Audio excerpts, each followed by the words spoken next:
Voilà mon petit Axel, qu'est-ce que tu penses de cette petite liste? Je suis sûr que tu n'auras rien de mieux à proposer. Il est parti par où déjà? Par là, hein? Ouais. Il m'a pas vu. J'étais caché. Alors comme ça il se la joue coach sportif, des chansons écoutées quand on s'entraîne. Ouais, mais moi mon gars, moi je fais des shows de 3 heures. Quel athlète est capable de faire des shows aussi longs que les miens, aussi classe que les miens, et aussi puissants que les miens? Personne. Cherche sur internet. Personne, juste moi, Axel Rose. Sauf qu'on ne va pas parler musique, j'avais envie de changer. On va parler de cinéma. Donc voici 3 films à voir pendant le confinement. Donc ça va parler de rock et un petit peu de moi.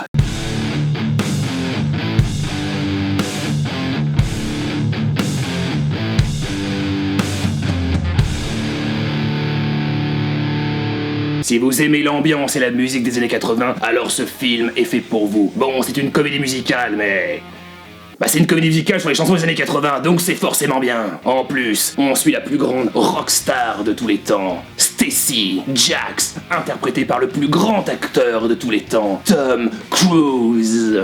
Je suis sûr qu'il vous fait penser à quelqu'un. Ouais, c'est bien ce qui me semblait. Oui, vous avez sans doute lu que Tom Cruise s'était inspiré de Iggy Pop ou encore de Bon Jovi pour le rôle. Non mais sincèrement, vous trouvez vraiment qu'il vous fait penser à Bon Jovi ou à Iggy Pop? Non, bien sûr qu'il s'est inspiré de moi. On s'inspire toujours de moi. Non mais sans déconner, c'est vraiment inspiré de moi en plus. Oui, apparemment dans Rock of Age, ça raconte aussi l'histoire d'un couple. Mais bon, ça on s'en fiche. Le plus important, c'est Stacy Jax. C'est lui qu'il faut suivre. Pourquoi ce film s'appelle Rock of Age? Vous ne le savez pas, hein, j'imagine. Faut tout leur apprendre, c'est pas possible. Tout simplement pour évoquer la chanson de Def Leppard, Rock of Age.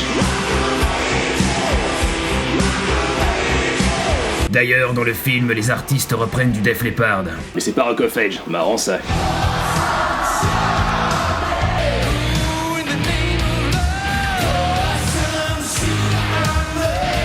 Ils reprennent du Poison.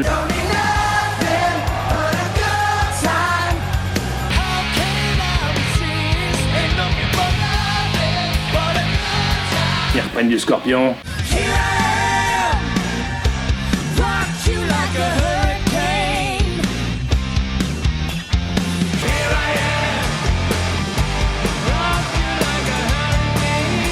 Ils reprennent du Starship.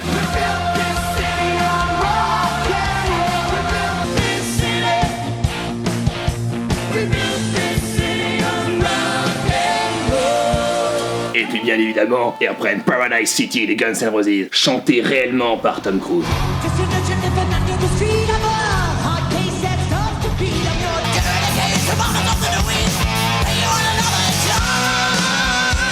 Quand je vous ai dit que ce mec c'était le meilleur. Ah oui, c'est vrai qu'en France, quand on dit qu'on aime Tom Cruise, c'est que t'as aucun goût. C'est vous qui avez aucun goût. Ah oui, le titre français est différent. Rock Forever. Qu'est-ce que c'est que ce nom ?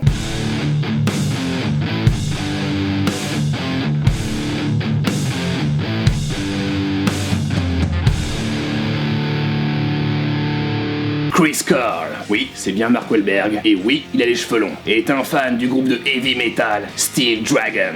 Dans le film, il a créé un tribute band, c'est-à-dire un groupe de reprises avec ses potes. Mais alors que l'ambiance se dégrade peu à peu, Chris Carl reçoit un appel d'un des musiciens de Steel Dragon pour lui demander de devenir le nouveau chanteur du groupe. Bon, on va s'arrêter là parce qu'après je spoil tout le film. Restez juste sur ce petit synopsis. Ce film raconte une histoire vraie, celle de Tim Reaper Owen. C'était un fan de Judas Priest qui est devenu chanteur de ce groupe après le départ de Rob Halford. C'est comme s'il y avait genre un mec qui voulait chanter avec les membres de mon groupe. Vous savez, comme Miles Kennedy, quand je pense que certains osent dire que ce mec est mieux que moi. Attention à ce que vous dites sur le net. D'ailleurs, en parlant de Miles Kennedy, sachez qu'il fait un petit caméo dans le film. Enfin, un petit caméo, pas vraiment, puisqu'il a quelques lignes de dialogue. Mais là, c'est lui. Eh ouais, mais y a pas que lui qui apparaît. Là, regardez, c'est Michael Starr, le chanteur de Steel Panther. Ces deux-là, ils ont vraiment une petite apparition. Parce que dans le groupe Steel Dragon, il y a 3 autres rockstars. Déjà, le guitariste chanteur de Black Label Society, Zakk Wylde, joue le guitariste God. Le batteur AC est interprété par Jason Boham, le fils du batteur de Led Zeppelin, John Boham. Et le véritable bassiste de Foreigner, Jeff Pilson, joue le bassiste de Steel Dragon. Bon, en réalité, il y a d'autres rockstars dans le film, mais je vous laisse les chercher. Si encore Rock of Age c'est vraiment cool, et ça vous donnera envie de danser, je trouve que la morale de Rockstar est un petit peu nulle. Mais voir un rappeur blanc jouer un chanteur de métal, ça n'a pas de prix. No more metal shit. It's all about hip hop. It's all gravy. It's all bling bling, pinky ring, word about 50, bling bling, all that shit. No more of this. It's about this. Alright, you heard me? Bon, je vais pisser.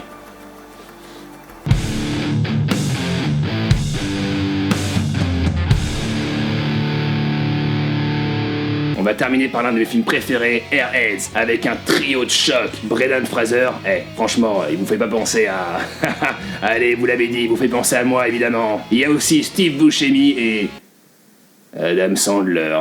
L'histoire est assez cocasse. En fait, ces trois-là veulent faire connaître leur groupe de rock. Ils s'appellent les Cavaliers Solitaires. Je vous laisse réfléchir sur ce nom de groupe. Well, there's three of you. You're not exactly lone. Shouldn't you be the Three Rangers? Ils veulent absolument que le monde entier connaisse leur groupe, et dans les années 90, le meilleur moyen de faire sa pub, c'est de passer à la radio. Donc, ils font la chose la plus intelligente du monde. Bah je vous le dis pas, allez voir le film, sinon ça va tout vous gâcher. J'espère que vous allez vous amuser devant ces trois films. Oui, ils ne sont pas sur Netflix ou sur Amazon. Oh ça va, c'est bon, on télécharge tous, parce qu'on est des rebelles. On est des sauvages. Je vous laisse, n'oubliez pas, restez fêlés. Et portez un chapeau de cow-boy, c'est vraiment stylé.